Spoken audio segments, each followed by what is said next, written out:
Você pode eliminar o mosquito Aedes assim, assim e agora assim. A Assembleia traz o aplicativo Show Aedes MT. Com sua denúncia, fica mais fácil localizar focos de mosquito e combater a dengue, zika e chikungunya. Faça o download gratuito. As informações são encaminhadas para as prefeituras que agem no foco do problema. Acesse nossas redes sociais e transforme seu clique numa arma. Show Aedes! Assembleia Legislativa de Mato Grosso.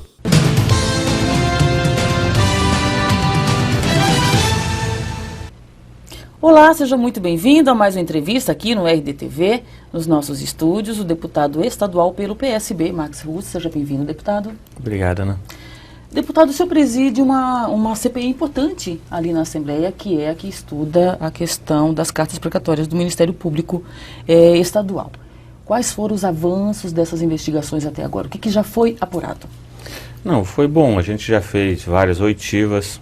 Agora foi aprovada uma auditoria in loco dentro do Ministério Público. A gente detectou nessas auditorias falhas, realmente falhas no recursos humanos de uma maneira geral, pelas oitivas que a gente teve na CPI. E a gente vai em loco agora para quê? Para testar, para ver os documentos. A gente viu as falhas na organização, no controle, mas não detectamos outros tipos de falhas ainda. Então, por isso essa auditoria, para que a gente possa ter acesso e buscar de forma rápida alguns documentos que a nossa equipe técnica, isso inclusive a pedido deles, que a nossa equipe técnica acha necessário, e por isso vai fazer esse levantamento nos próximos 30 dias aí, para que com isso a gente possa esclarecer, porque é uma cobrança forte por parte da imprensa, pela sociedade de uma maneira geral, e não tenho dúvida que essa CPI, da forma séria, isenta, sem holofortes, da forma que a gente vem conduzindo, com bastante tranquilidade, tenho certeza que vai poder mostrar isso para a sociedade, aquilo que realmente aconteceu, ou errado ou certo, para que a gente acabe de uma vez definitiva com esse assunto. Com relação a prazos, deputado, já existe uma previsão? Nós temos até o mês de novembro para o encerramento da CPI. Pode ser prorrogada, todas as CPIs permitem, durante o mandato, a sua prorrogação, pode ser prorrogada por mais 6 meses, mas pelo andar dos trabalhos, por ser uma CPI bastante específica, eu tenho quase certeza, e pelo entendimento dos deputados que fazem parte da comissão, que até novembro nós teremos condição de encerrar os trabalhos totais da CPI. Houve um anúncio por parte do governo do Estado que ele estaria repassando para cada deputado ali na Assembleia cerca de R$2 milhões em recursos, né? E que esses recursos estariam liberados agora para maio. Isso aconteceu? E se aconteceu, qual o destino que o senhor pretende dar para a parte que ele couber, para esses 2 milhões que ficarem na sua incumbência?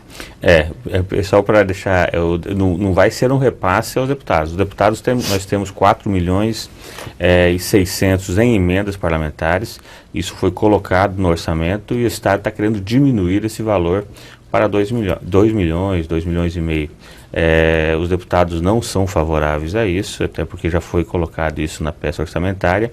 A gente já fez compromisso com os municípios, repassou os municípios, com as prefeituras. É uma forma do governo do Estado e do parlamentar chegar aos pequenos municípios. Isso acaba dando oportunidade a esses municípios mais pobres, que muitas vezes uma arrecadação com dificuldades de fazer obra, de fazer investimento, através das emendas dos parlamentares, através da ação do governo do Estado, consegue executar obras simples, por exemplo, uma ciclovia, uma pista de skate, uma reforma num PSF, uma rua de asfalto, enfim, algumas obras, uma drenagem, algumas obras aí, um campo de futebol, algumas obras importantes e que através das emendas chegam aos municípios. Então, os deputados acreditam que será cumprida integralmente as emendas. É lógico que o governo, na dificuldade, está buscando, fazendo entendimento. Eu não tive nada liberado ainda nesse ano de 2016, alguns recursos, alguns eventos que teve no início, mas fora isso não teve nada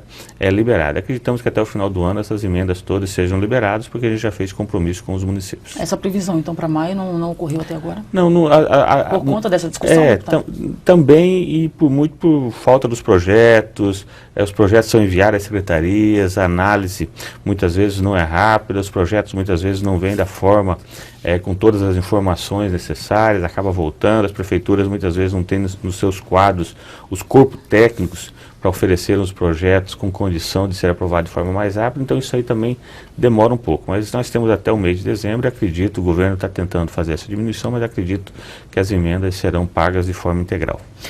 Existe uma discussão tremenda, no Estado com relação à suspensão do pagamento do reajuste anual. Existe uma previsão de greve já a partir do final de maio, os servidores ameaçam essa greve, alegam que o governo do Estado não dialoga com eles para entrar no entendimento, e os servidores não abrem mão desse pagamento, e o impasse na verdade é esse, e o Estado alega que não há dinheiro para fazer esse pagamento. Como é que a Assembleia tem se posicionado com relação a isso? Não, a Assembleia tem procurado o entendimento. A gente tem que entender que o servidor está na sua discussão legítima, tem que brigar pelo RGA, isso é legítimo. Agora tem que entender também a forma e os números do governo do Estado. O governo, o Peltax pegou o governo com um monte de bombas armadas, com uma dificuldade, com uma crise nacional que qualquer criança e qualquer pessoa sabe dessa crise, isso é fato. Visível através de todos os dias, constantemente a gente vê isso pela mídia, então a gente precisa ser bastante claro. Eu acho que a greve não é o melhor caminho, porque a greve se encerra o entendimento e o governo fala que ele quer fazer o entendimento, que ele quer discutir, que ele quer trabalhar.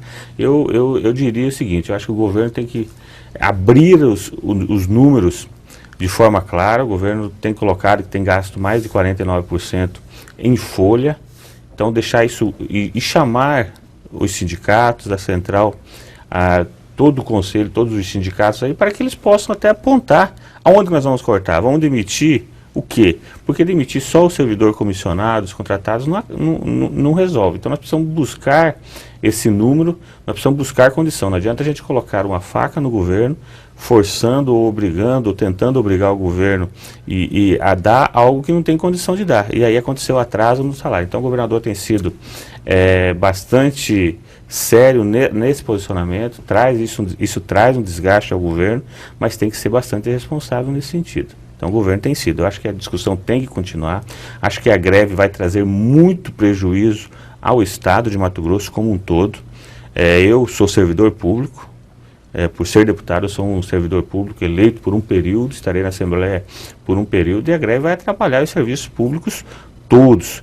Vai diminuir até a receita, vai dificultar até mais um entendimento. E outra coisa, você judicializa talvez um processo. Se o governo ganha a judicialização, o servidor volta de forma não satisfeito. Isso é muito ruim, o serviço talvez não será prestado da melhor maneira possível.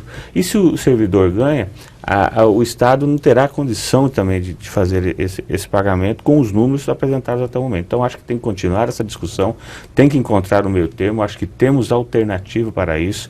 O governo fez alguns ajustes e vai propor outros ajustes importantes, então eu defendo a discussão. Não podemos radicalizar, não podemos esperar que o governo, num ano e 5 meses, resolva todos os problemas. Uma série de problemas aí foram deixados. Então, nós estamos numa CPI de incentivo fiscal investigando uma série de problemas nesse sentido, receitas que não vieram ao governo do Estado. Então, nós precisamos ajustar, o governador está tendo coragem de fazer os enfrentamentos e o servidor também, dentro do seu direito, reivindicando aquilo, todo mundo quer o aumento todo ano, legítimo isso, mas eu acho que não podemos encerrar de forma nenhuma o entendimento. Como que está a sua relação com o vice-governador Carlos Fávaro, Houve ali uma rusga, com relação a algumas declarações que o senhor tinha feito sobre a formação do PSD em apoio ao prefeito ali de Rondonópolis, Percival Muniz. Houve uma ameaça, rolou na imprensa, surgiu na imprensa, ventilou na imprensa a questão do fato do vice-governador querer inclusive processar o senhor juntamente com o prefeito Percival. Como é que está essa situação? Isso já foi resolvido? Eu não tenho problema nenhum com o vice-governador, de forma bastante tranquila. não recebi processo nenhum. Se teve alguma ação nesse sentido, não chegou até mim. Eu fiz uso da tribuna da Assembleia, é um direito meu enquanto parlamentar, pedindo explicações sobre aquilo que eu ouvi num grupo de WhatsApp, num grupo político, onde tem pessoas, já sei o nome do grupo, pessoas influentes que participam desse grupo, e onde eu vi uma manifestação lá. E eu, como faço parte do governo, nada mais correto de qualquer dúvida, qualquer questionamento, qualquer coisa nesse sentido, eu procurar me aprofundar, porque senão as conversas, existe um ditado que fala, uma conversa quando você fala muitas vezes acaba se tornando, desde uma mentira, acaba se tornando uma verdade. Então acho que foi bom esse posicionamento, me posicionei de forma bastante tranquila, de forma bastante isenta, como tem sido o meu mandato na Assembleia. Se foi entendido de forma diferente, não foi de minha parte. Então acho que está bastante tranquilo nesse sentido, tem um relacionamento muito bom com os deputados do PSD dentro da Assembleia Legislativa. A gente faz um trabalho PSB junto com o PSD bastante tranquilo, e vou continuar trabalhando o meu mandato da mesma maneira. Então acho que não tive processo, até porque não seria legítimo um deputado no uso da tribuna receber um processo por algo nesse sentido. Ok, deputado, você também faz parte da comissão que discute a divisão territorial aqui no Estado. Como é que estão essas discussões, sobretudo ali na região de Santo Antônio do Leverger, que tem um grande território e que isso vem causando alguns transtornos? Como é que está essa discussão? Uma discussão acalorada, né? É lógico que perder áreas nenhum município quer, mas enfrentei esse assunto com bastante tranquilidade. Desde 1900, a Constituição em 88 falava que 3 anos após deveria ser feito esse estudo nos estados, não foi feito. A Assembleia Legislativa, com coragem, agora a Comissão de Redivisão Territorial assumiu para fazer esse trabalho é muito bom. Santo Antônio teve uma discussão, inclusive fui bastante xingado na Assembleia alguns dias nesse sentido. Por quê? Porque eu defendo isso. Santo Antônio divide com Mato Grosso do Sul.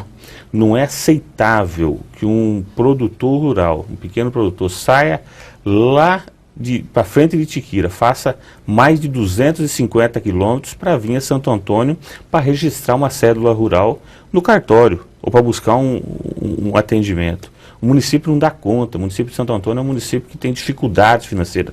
Mesmo que o prefeito tenha vontade de atender, não consegue atender. A região de Jaciara, onde eu fui prefeito por 8 anos, o Santo Antônio não sobe a Serra do São Jerônimo. Por quê? Porque não dá acesso. Então quem transporta os alunos, quem cuida das estradas, aonde os moradores vão usar a saúde, é em Jaciara, é em Jucimeira. Então, aqui em Campo Verde, o assentamento de Santo Antônio da Fartura tem uma parte que pertence a Santo Antônio do Leverger. Santo Antônio não tem condição de atender lá, por ser um município mais pobre. Então, quando você transforma aquela área, deixa aquela área para o município de Campo Verde, que é um município que tem uma arrecadação melhor, isso quer dizer o quê? Que aquele morador vai ter um atendimento melhor, vai estar mais próximo da sede. Nós não podemos ter um morador a 250 quilômetros da sede do seu município, se ele pode dar 30, 40 quilômetros da sede, um estudante a 30, 40, nós não podemos, nós temos que diminuir essas diferenças. Então a Assembleia tem que ter coragem nisso. É lógico que a sede do município entende que não é bom. Por quê?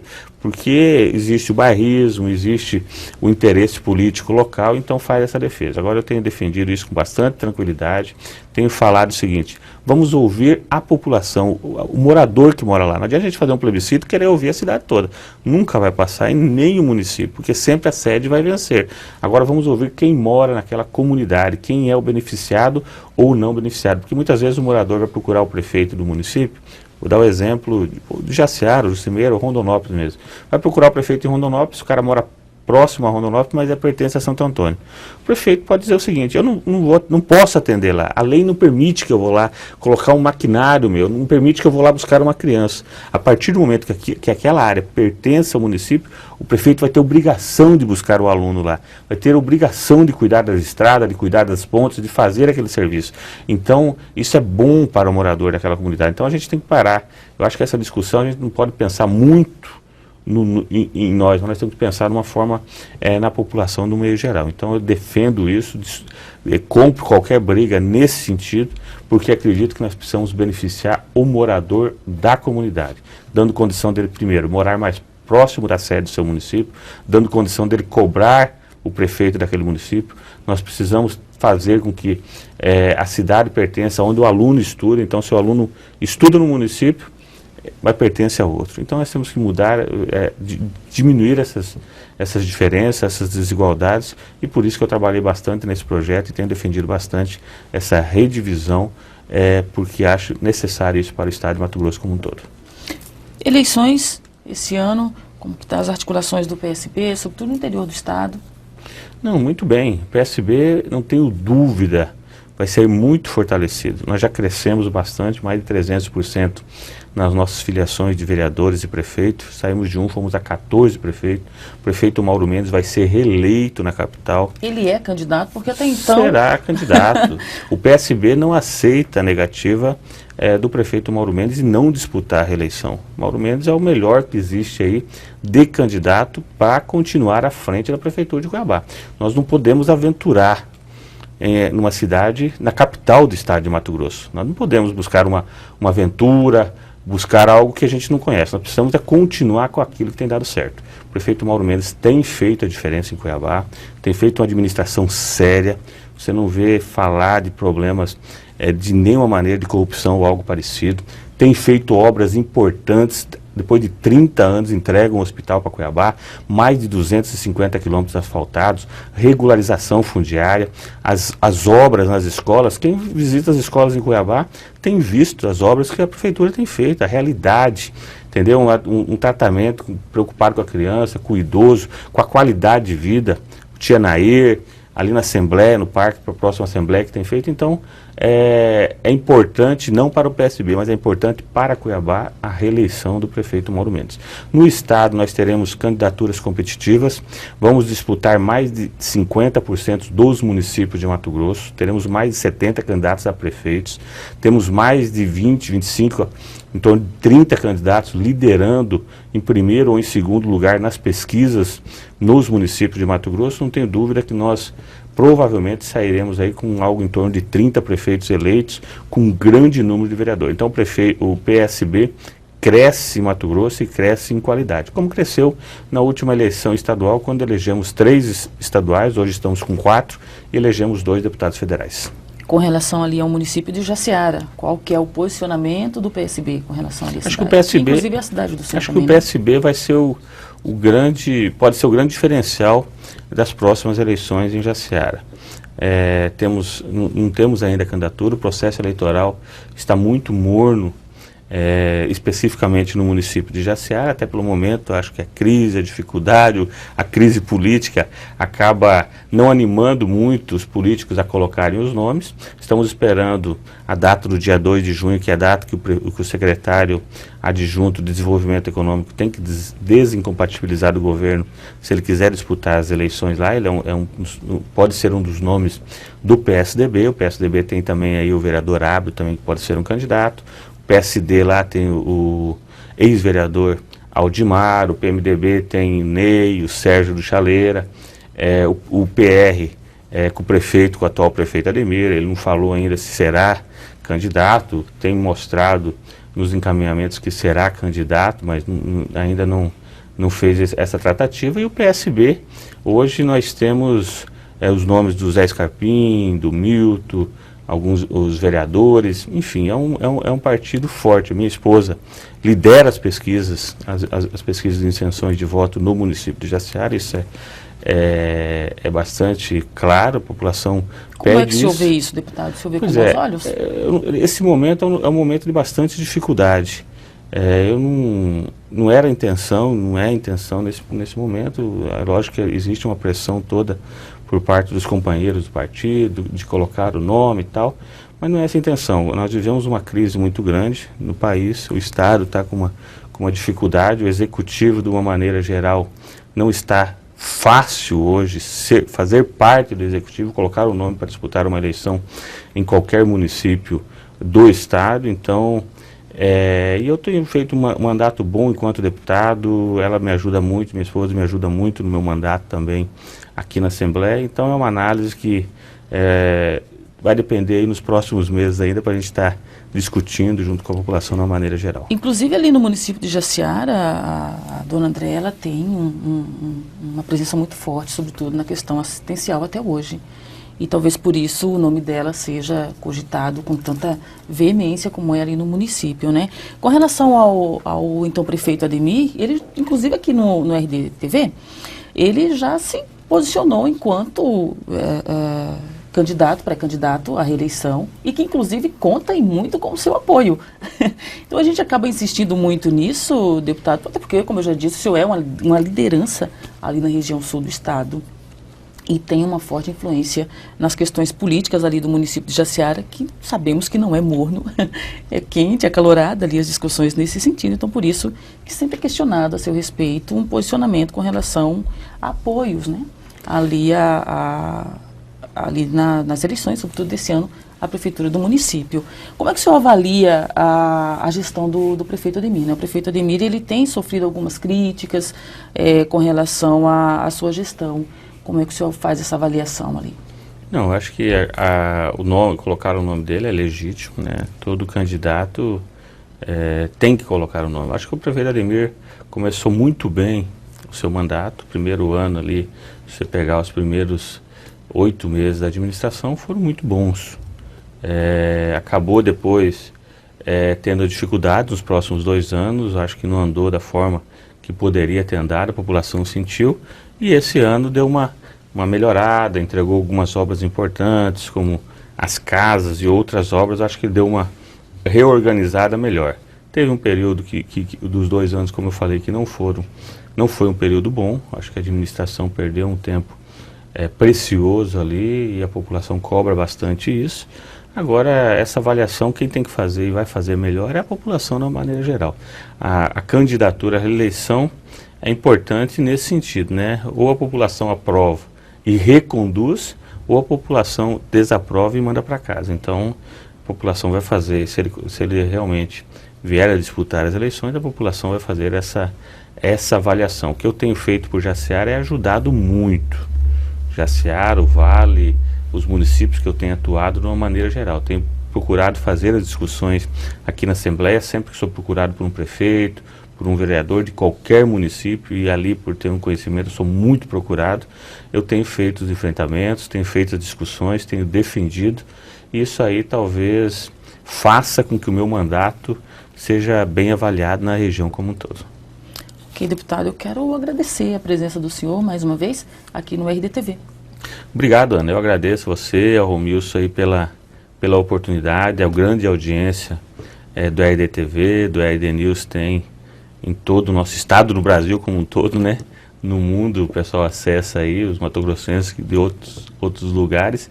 Então eu agradeço a oportunidade, é bom poder estar aqui, prestar conta um pouco do mandato, é aquilo que a gente tem procurado fazer na Assembleia e melhor pelo Mato Grosso. Para você que nos prestigiou com a sua companhia durante essa entrevista, o nosso muito obrigado. Com muito carinho a gente se despede dizendo para você acessar rdnews.com.br/rdtv, que é TV todos os dias, até qualquer hora.